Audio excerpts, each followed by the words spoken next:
we're actually gonna get into this now. We got this from the channel Poi. I actually emailed him like, I don't even know, probably a year ago now or something like that. And I was like, I love your videos, and I do. He has great stuff over there, Reddit posts type stuff, like scary Reddit stories and iceberg type videos if you're into that. But for me, I really just like, I don't know, some of the more one-off stuff. So we have illegal things from the dark web, and he said it was okay for me to react to his videos. So we're gonna get into it. Have you ever wondered what really goes on in this the up a little bit. darkest corners of the internet? I'm not Yes. talking about the stuff you see on TikTok or even the weird side of YouTube. Ew. I mean the hidden marketplaces and forums on the dark web where people try to buy hitmen, fake passports, That's what I've worried about or wondered about primarily is the hitman stuff. I know a lot of it is like honeypot counterfeit operations, cash, and even drug icebergs. Some really disturbing stuff. Yourself promo. Some of it is scams, some of it is terrifyingly real, and pretty much all of it is illegal, especially those drug icebergs. In this video, I'm going to break down 5 of the biggest illegal services you'll find on the dark web, how they actually work, why people fall for them, and what really happens if you try to use them. Disclaimer, this video is for educational purposes only. I know he has to say that shit. Feds are watching him after that search history, doing all that research encourage, for this video. Or endorse any illegal activity. Everything discussed here is based on publicly available information and research, and it's meant to document the myths and realities of the dark web. Please don't actually attempt to access or purchase anything mentioned in this video. Through the entire spiel here. I had to get that out of the way. You know how it is. Let's get into this. First, I want to talk about hitman services. When most people hear the phrase dark web, one of the first images that pops into their head is the idea of hiring a hitman online. It's been in countless creepypastas, YouTube videos, even movies. The idea that with just a few clicks and a couple $100 in Bitcoin, you can order someone's in-game death like you're buying sneakers off StockX. And if you've ever gone digging through directories like the Hidden Wiki, you'll know that these sites are not hard to find. They pop up with names like Hitman Network or Darknet. But yeah, and that's the thing. If they're branding themselves like that, it's most likely honeypot. I have to assume. Each claiming to be a professional service run by ex-military mercenaries, former FBI agents, or even mafia enforcers. They usually present themselves with this slick, professional-looking menu of services. In-game quick hits, in-game accidents, poisonings, and even non-lethal intimidation jobs. Some even let you customize the job. Do you want the victim to disappear completely or just be hospitalized in-game? What did that say? Do you want the victim to disappear Oh my gosh. completely or just be hospitalized in-game? Do you want it to look like an accident or do you want it to be loud and messy? They try to mimic the feel of an actual e-commerce platform, as if you're buying a laptop on Amazon, except instead of a warranty plan, I'm not gonna lie. paying extra for discreet disposal. But here's the truth. Nearly every single one of these sites is a scam. None of them deliver what they promise. And that's not just speculation. There's been actual investigations into dozens of these so-called assassination markets, and every time they've turned out to be one of 2 things: a straight-up scam designed to steal Bitcoin, or a honeypot sting operation run by law enforcement. Let's break down why the scam angle is so effective. On the dark web, almost all payments are made with cryptocurrency, usually Bitcoin or Monero, and crypto transactions are irreversible. Once the money leaves your wallet, it's gone. There's no refund button,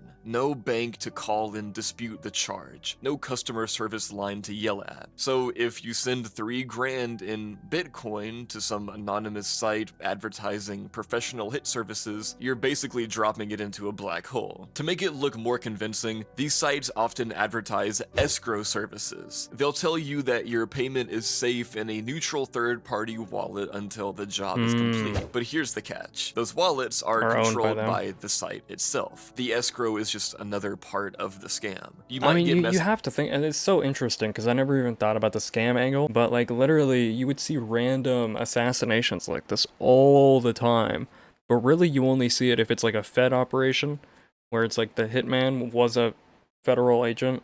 Saw this recently. If you know, you know. Yeah, man. I mean, literally, it's just government stuff. That's the only type of thing here that you see. If it was really possible, I mean, you would see people just like anytime someone has an argument you'd be worried for that person's life. With fake updates, maybe even proof photos, which are almost always stolen from crime scenes, stock photos, or pulled from Google Images. But the work never actually happens. And if you're not getting scammed, then you might be in even worse trouble. Because the other possibility is that the site you're talking to isn't run by scammers at all, but by law enforcement. These honeypots are designed to catch people dumb enough or desperate enough to actually try hiring an in-game killer. When you log in, create an account, and start sending details about your target, you're basically handing investigators a signed confession. They don't even need to prove a crime happened. Just the attempt is enough to nail you on solicitation or conspiracy charges. One of the clearest examples of this is the Besa Mafia case in 2016. Besa Mafia was one of the first notorious hitman for hire sites on the dark web. It claimed to be run by a network of Eastern European criminals who would carry out in-game jobs worldwide. They had flashy marketing, a catalog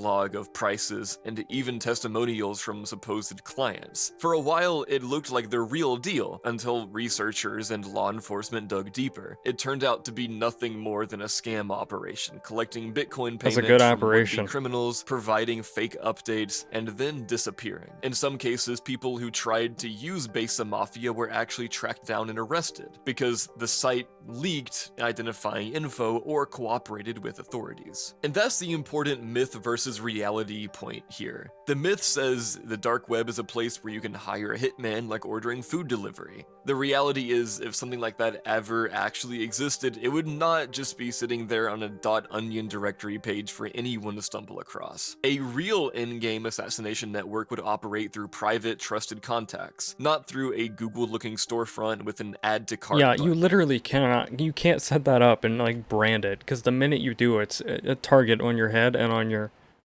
everything. Now, let's talk about how these stings actually play out in practice, because law enforcement has this process down to a science. That's what I'm curious about. Imagine someone finds an in-game hitman site on the Hidden Wiki. They create an account, message the operator, and describe the target. The site replies with a price, usually a few thousand in-game dollars in Bitcoin, sometimes more if they want it to look like an accident. The buyer sends payment. I love the use of in-game. Dollars in Bitcoin, sometimes more if they want it to look like an accident. The buyer sends payment into what they think is a safe escrow wallet. Days later, they get an update. The in-game hit is in progress. The site might even send a staged proof photo, maybe a blurry shot of someone's house, a car parked in their driveway, or even a stock image of a with the target's name on a piece of paper next to it. Did he have to censor that? Image of a with the target's name on a piece of paper next to it. The buyer feels reassured. They might even send more money for in-game expenses. And then one day, instead of receiving confirmation that the job was done, they receive something else. Law enforcement at their door, a warrant in hand, and enough digital evidence to make a rock-solid case. It's like, imagine being so desperate and so, like, hateful towards someone. Whatever your reason is, imagine like being so determined to see that person dead, but also not brave enough, or like, I guess not, it's not even bravery, it's just like, I don't even know, like just not reckless enough to do it yourself, right? So you go and do this thing, and then that person finds out about it after you get arrested. That's the thing. When you use these services, you're not just dealing with scammers. You're putting yourself in a position where you've provided all the incriminating details. Your Bitcoin wallet address, the name of the in-game victim, and your own digital fingerprints through Tor sessions. Even if Tor hides your IP, there are 100 ways investigators can connect the dots. Sloppy VPNs, reused usernames, or just the fact that Bitcoin itself isn't as anonymous as people think. Every transaction sits on a public ledger, and law enforcement has entire teams dedicated to following that trail. Take the case of Besa Mafia again. Investigators found that people who tried to hire these in-game killers were giving up so much information that they basically gift-wrapped their own arrest. Some clients uploaded photos of their targets, personal addresses, even schedules. In one documented case, someone tried to hire Besa Mafia to kill a romantic rival in-game, but instead of getting away with it, they ended up indicted and facing serious prison time, which is a good thing. Psychologically, don't get into relationships if you can't fucking handle it, bro. What's fascinating is why people fall for this at all. Part of it comes down to the dark web markets itself. Everything looks secret, encrypted, and hidden, so users assume it's untraceable. traceable. The design of these sites feeds into that illusion of professionalism. Clean menus, escrow promises, customer reviews. It tricks people into thinking it's just as trustworthy as Amazon, just evil. Dark web or not, if you're going to someone's proprietary website and believing the reviews on the web, they control the website. They're gonna take all the bad reviews down. Amazon. Add the desperation of someone if who you believe feels any of that like shit, in-game you're a fucking killing idiot. is their only way out, and suddenly the impossible feels like an option. While the dark web likes to spin myths about professional in-game assassin networks, the reality is much more mundane. If real organized crime groups do contract killings, they're not advertising online to random strangers. They operate through long-standing networks, personal trust, and face-to-face contacts. No one serious is running a Shopify store for in-game murder. Next, I want to talk about stolen I mean, honestly, I just want to talk about that a little bit for one more second. Like, the fact that it's either scams or honeypots is actually a really good thing. Like, that's not accessible to anybody who just wants to learn and put in the time for how to navigate that. It's just, like, basically impossible for that to exist as, like, a marketplace, even on a black market. Data and full smarts. When people imagine the dark web, talk about stolen data and full smarts. When people imagine the dark web, the flashy myths get all the attention. Hitmen, red rooms, organ markets. But if you ask... Red rooms is also one that I'm seriously curious about. Cybercrime experts, what's really driving most... Also, if you know, you know. Organ markets. Organ markets, they probably don't exist like that either. Like, literally, I found out about the organ donor thing, and the first thing it goes to is somebody in need in Israel, and not someone in the US who needs it. It's just absolutely insane. But if you ask cybercrime experts what's really driving most of the underground economy, the answer isn't nearly as cinematic. It's stolen data. If you've ever heard about a big breach, LinkedIn, Equifax, Yahoo, or even your local store's point-of-sale system getting hacked, the fallout doesn't just vanish. That stolen data almost always ends up funneled into marketplaces on the dark web. These sites sell everything from single credit card numbers to what they call fulls, or complete identity packages with your name, address, social security number, bank logins, PayPal accounts, and sometimes even scanned IDs. The economics of this are wild. A single stolen credit card might go for as little as $2 to $5. A PayPal login with a positive balance could fetch 10 or 20, and a full identity, a fulls, can be worth much more because it gives the buyer everything they need to open accounts, apply for loans, run tax refund scams in your name.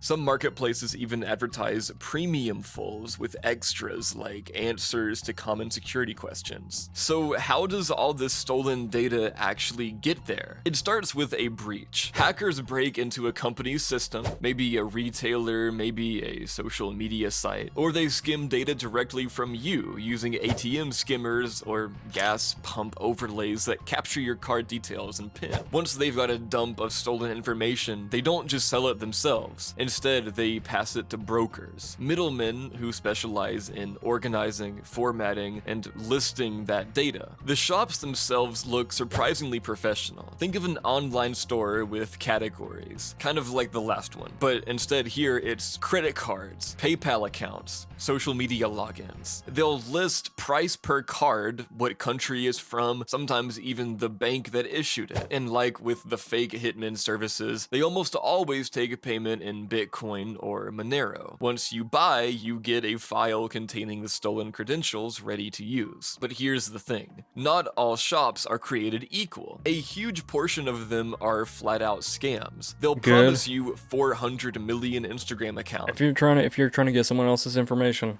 good.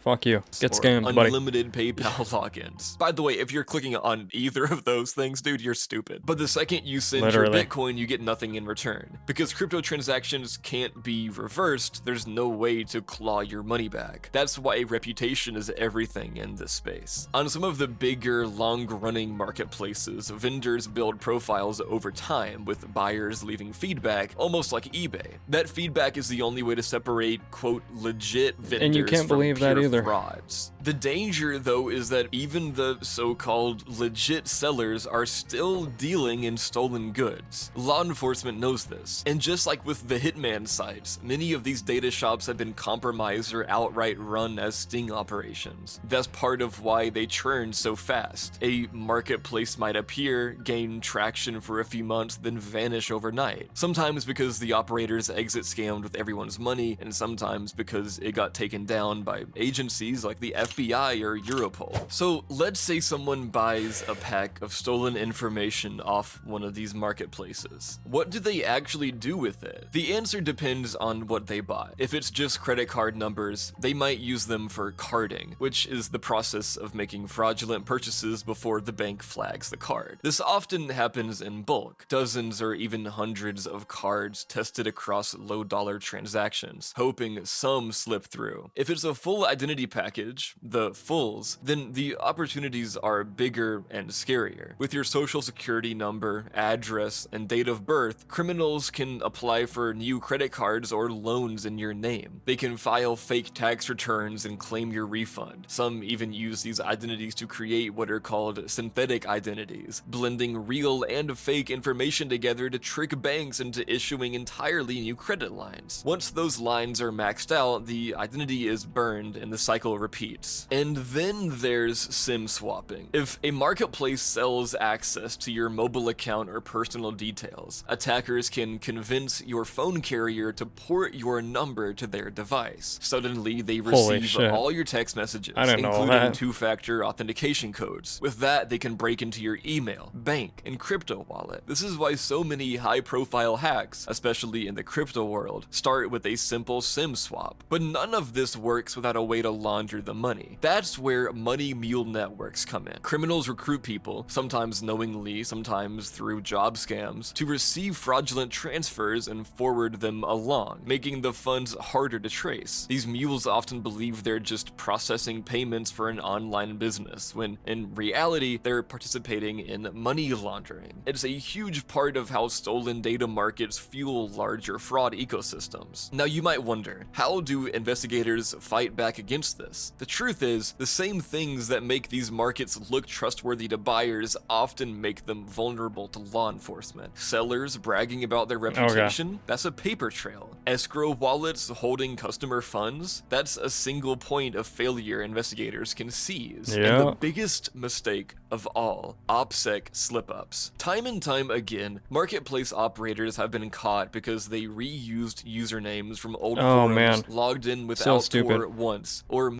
I remember, I can't remember what the video was called, or what the case was, or what the guy's name was, or what even the business was. But there was one like that, where this guy had like a chokehold on the dark web. People like actually found it trustworthy, and then can't even remember what it was. It was literally like, I think a drug black market, and people literally trusted his site.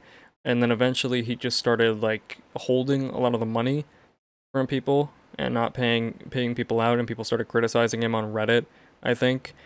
And then he just took everybody's information hostage, basically. And then the whole community turned on him. And then the dumbass got caught by the feds because he was running this whole thing linked through like systems and like, you know, middleman services to hide his information. But he signed up, they like traced it all the way back, and he signed up with one of them with his primary Google email. And so it all traced back to him, and then he went to, I think, prison for the rest of his life, if I'm not mistaken. Wallets. I might be completely misremembering. Law enforcement has even traced sellers through postal records. But there's always a trail. Like fake IDs or counterfeit if you're not careful, had to be shipped. One slip is all it takes. That's why takedowns are so frequent and so public. Agencies want the world to know that even in the hidden layers of the internet, no one is untouchable. You'll see headlines about largest dark web marketplace seized every few years. Alphabay, Hansa, Genesis Market. Because these sites are constantly rising, falling, and being replaced. It's a never-ending game of cat and mouse, but the players rarely stay anonymous forever. And here's the bigger picture. Stolen data is the real engine of the dark web. It doesn't have the flashy mystique of hitmen or red rooms, but it's what keeps the underground economy alive. Credit card dumps, PayPal logins, fulls, SIM swaps. These are the bread and butter crimes that impact millions of everyday people. While the myths capture imaginations, The reality is that the dark web thrives on something far more mundane: your personal information.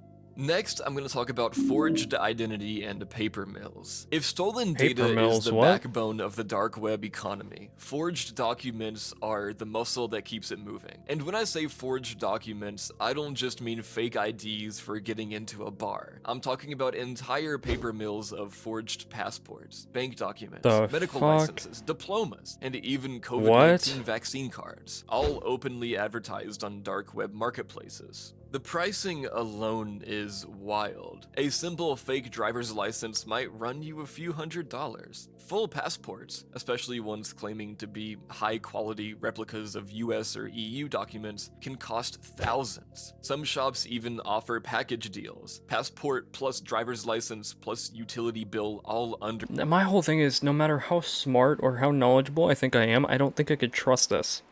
the same fake Or trust that identity. it's gonna Then work when I there get are it. the miscellaneous forgeries. Diplomas from top universities, certificates for specialized jobs. I could see like being doctors desperate or enough for that. pilots, even fake medical records. These were particularly common during the pandemic, when counterfeit vaccine cards and test results were a booming market.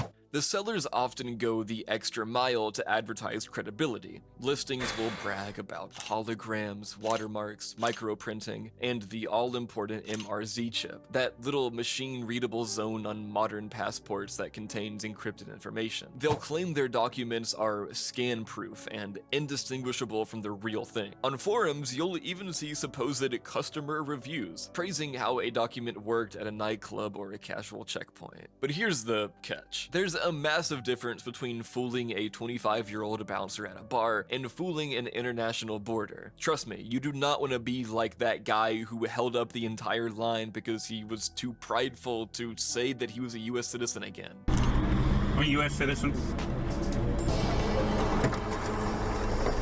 How you doing, sir? I'm doing good. United States citizen, sir? I just answered that before I even rolled the window down. Was that? I answered you before I even rolled the window down. Well, I didn't hear you answer that because the window was up. Well, the window was cracked. I can't tell this thing looked like the window was up. Are you a United States citizen, sir? I already answered you. I don't think I have to answer more than once. Yes, sir. I'd just like Are to be you on a my way. United States citizen, sir? I'd just like to be on my way. Sir, are you a United States citizen? Sir, may I go? Sir, you're stopping traffic right now? I'm not. I did answer the question. Can you answer it to me right now?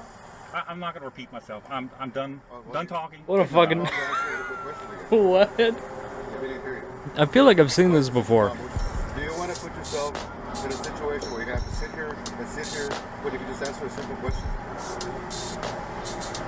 Why is that so difficult? Why is it so much to ask? Club doormen Fucking aren't dumbass. trained in spotting sophisticated counterfeits, and most won't bother scanning the barcode on your fake ID. But passport control at an airport? That's a whole other story. Modern passports contain biometric chips and layers of security features that counterfeiters can't replicate. Officers are trained to spot fakes, and scanners will immediately flag an invalid chip. Walking into an airport with one of these forged passports is basically begging to be detained on the spot. That's why, in reality, these forgeries are used mostly for low-stakes scenarios. Underage drinking, slipping past a local security check. Again, you have your whole life to do that. I've never understood the rush to, like, start drinking early. You know what I mean? It's like you'll have those women that are, like, 18, 19, 20, and they, like, specifically reach out to a guy that they know is above 21 who's willing to, like, can you not wait? Like, really? Or creating supporting documents for smaller fraud schemes. They're not getting you through. I don't know about Heathrow y'all, Airport I or associate past the drinking TSA. with, like, And sadness. Often, even the lower stakes items aren't great quality. Unless you're, like, watching Buyers it with report sports. typos in names, blurry photos, or barcodes. Why do you want want to to drink? Why do you want to be miserable? Why do you want to poison yourself longer? Services are bluffing. They'll take thousands in Bitcoin and deliver something that wouldn't pass a glance from a trained officer. And then there's the cottage industry of do-it-yourself guides. Instead of selling the documents gosh. themselves, some vendors sell PDFs and tutorials on how to forge your own. You gotta be dumb IDs to or get that shit. diplomas. They'll claim you just need a laminator, some specialty paper, and access to a printer. Of course, this rarely works beyond novelty use, but it shows how pervasive the idea of document forgery is in the dark web ecosystem. Legally, the stakes are huge. In many many countries, simply possessing a forged document is a crime. You don't even have to use it. If you do use it, especially in financial or government contexts, you're looking at fraud, identity theft, and in some cases, national security charges. Even ordering one is a massive risk because, like with the Hitman sites, some of these document vendors are being monitored by law enforcement. They're perfect honeypots for catching people trying to fake citizenship, medical qualifications, or professional licenses. And that's the real scam of it. These marketplaces promise new identities and fresh starts, but what you actually get is a flimsy piece of plastic, a lighter wallet, and the very real possibility of jail time if you try to use it anywhere that matters. Next, I'm going to talk about counterfeit currency and dark cash services. Few things on the dark web are as brazen as the idea of buying stacks of fake cash. You'll see listings that look almost cartoonish. $10,000 in flawless US bills for just $500 worth of Bitcoin. Some even advertise sample packs. A few notes sent first so you can test the quality before placing a bulk order. Sellers promise that their bills pass the pin test. Come in again, I don't know how, like, no matter how knowledgeable you think you are, how can you be stupid enough to, like, even want to go that far? Serial number batches and are indistinguishable. How are you from the real trusting thing. that? At first glance, it looks like the ultimate life hack. Money on sale. But here's the reality. The counterfeit money market is one of the most unreliable and risky parts of the dark web. First, let's talk about the product itself. Real currencies, especially the US dollar and the euro, have layers upon layers of anti-counterfeit features. It's actually a lot that's like hidden underneath the exterior of the bill. Built into every note. Watermarks, micro-printed text, raised ink, security threads that glow under UV light, and color-shifting ink that changes when you tilt the bill. Modern bills also have embedded holograms and, in some countries, transparent windows that are nearly impossible to replicate. The notes you get from a dark web vendor rarely hold up against those checks. At best, they might pass a quick glance from an inattentive cashier or fool the basic iodine pin test, which just checks if the paper is standard wood pulp instead of the cotton blend used in real notes. But the second a store deposits that money at a bank or runs it through an ATM, the fake is exposed. ATMs and cash sorting machines are trained on real bills, thickness, texture, magnetic strips, and most counterfeits fail instantly. That's why the bold promises on these sites are mostly bluff. Some counterfeit operations really do try to replicate security features, but they usually fall short. Blurry watermarks, uneven print, or repeating serial numbers are dead giveaways. And even if the quality is better than average, the risk of detection grows the more you try to use the bills. A single purchase at a corner store might go unnoticed. Try to deposit a stack into a bank account and you'll be flagged before the teller even finishes the transaction. The economics of this trade are another reason people get burned. Vendors use bulk pricing to lure buyers in. Maybe a sample of $1,000 costs $300, but if you buy 10,000, the price drops to $600. The logic is simple. Get people to send larger Bitcoin payments. But what usually happens is the buyer sends the money and either receives nothing at all, another exit scam, or gets a package of laughably bad fakes. In both cases, the seller wins and the buyer takes all the risk. And the risk isn't just financial. Possessing counterfeit currency is an illegal crime in most countries. Even having a handful of fake bills in your pocket can land you with charges. Try passing them in a store and suddenly you're dealing with fraud on top of it. This is why counterfeit stings are so effective for law enforcement. Agencies will run controlled buys, tracing the shipment and then using the circulation of those bills to track networks of distributors. The moment someone tries to offload a large batch, investigators follow the trail back to the source. Real world. I know I've been quiet for like the past couple of minutes, but I'm just like thinking about it. It's like none of these seem worth it. Whether you're a buyer or a seller, like all of these take so much time and energy and carefulness and paranoia and carry so much risk and so little reward. The amount of like people that are even willing to entertain any of these, it's like, it's actually crazy. Even if you're going to commit a crime, even if you're trying to like turn, like, there's always going to be risk, but it's like, it just seems like so much effort for nothing and so much that could possibly go wrong.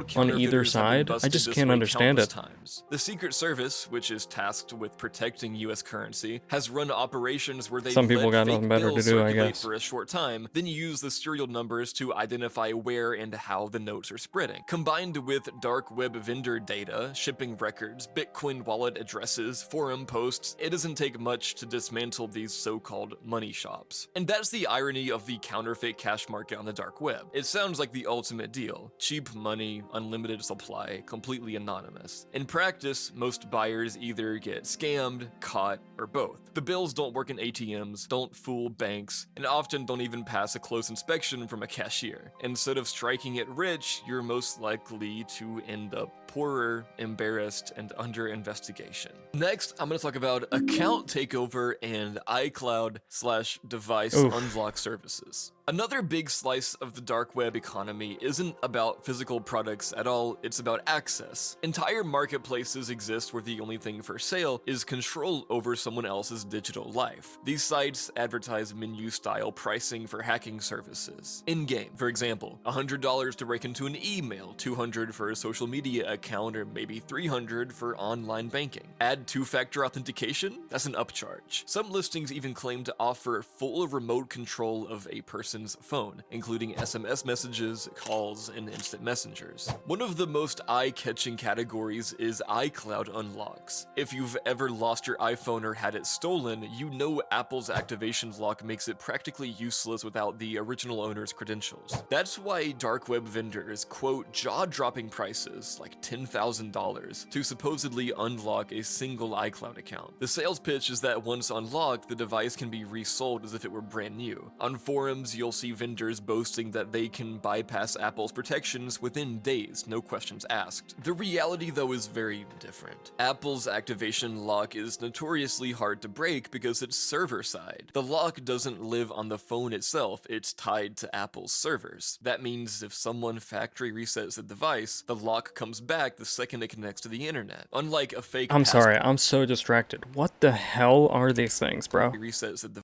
He's been killing them for like the past 30 minutes. device, the lock comes back the second it connects to the internet. Unlike a fake passport or a credit card dump, there's no way to convincingly counterfeit the credentials. Either you have the Apple ID login or you don't, which makes most of these iCloud unlock claims pure fantasy. That's not to say these account takeovers never happen. They do, but not the way these dark web services advertise. The real attack paths are less glamorous. SIM swapping, for example. We already talked about that though. SS7 abuse, a flaw in the global phone network, has been exploited to reroute texts and calls. More commonly, phishing kits and session cookie thefts are used to trick people into handing over their credentials without even realizing it. These are all real techniques, but they're not magic guaranteed unlock buttons like the dark web sellers claim. And that's one of the biggest scam markers to look for, the word guaranteed. Real hackers don't guarantee anything, because every target and every account is different. If you see a vendor advertising guaranteed success, no escrow and flashy proof videos that look like stock screen recordings is almost certainly a scam. Add in pressure tactics like limited spots left or price goes up in 24 hours and it's clear you're dealing with the same old con game, just dressed up in tech jargon. But sometimes even the illusion of access is enough to do damage. Some vendors combine account takeover promises with blackmail services. There are even listings where you could pay someone to plant illegal files or contraband on a victim's account in-game and then use that leverage to in-game blackmail them. There it Whether is those again. services are real or not almost doesn't matter. The threat itself can destroy reputations. That seems to be a Others pattern for offer to these. spam fake evidence or gossip across social media, another form of digital extortion. This is where account takeover crosses the line into outright doxing and harassment. I mean, that's a consistent thing with crime in general. It doesn't matter if it works, it matters if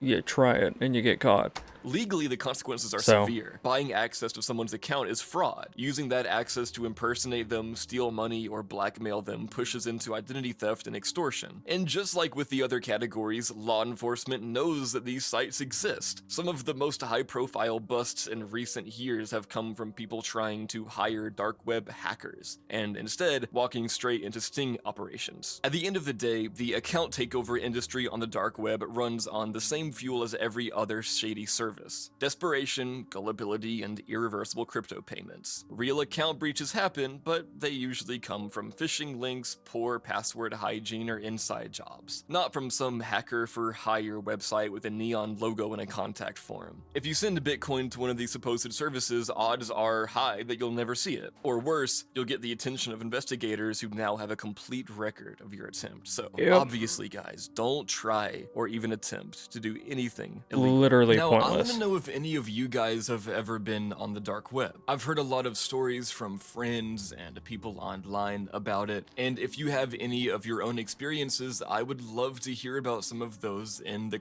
Fuck no. I don't even know how you do that shit. comments down below. The dark web can be a very scary place sometimes, but also sometimes it can be very menial and boring. I mean, look at the dark web. It looks lame, doesn't it? And again, while it's fun to learn or talk about these like really rare, scary things on the dark web and the horror stories of it, I would love to hear some actual personal accounts. So any of you guys, if you have any personal accounts, if your friends have any, if you know any stories about the dark or the deep web or whatever, please leave it in the comments. I would love to read and learn more about it. I don't know who the fuck y'all hang out with. There and like download Tor and, you know, forget to use a VPN and little funny stories like that. I think it's really funny. I think it's really cool. I know a lot of people have done that. Or if you know any actual horror stories about the dark web too, leave those down below as well. I would love to hear anything from you guys. But yeah, thanks. Thank you for watching, guys. If you made it this far, you may as well follow my Instagram and join my Discord. Thank you for watching. I appreciate it so much. Have a great night, everyone.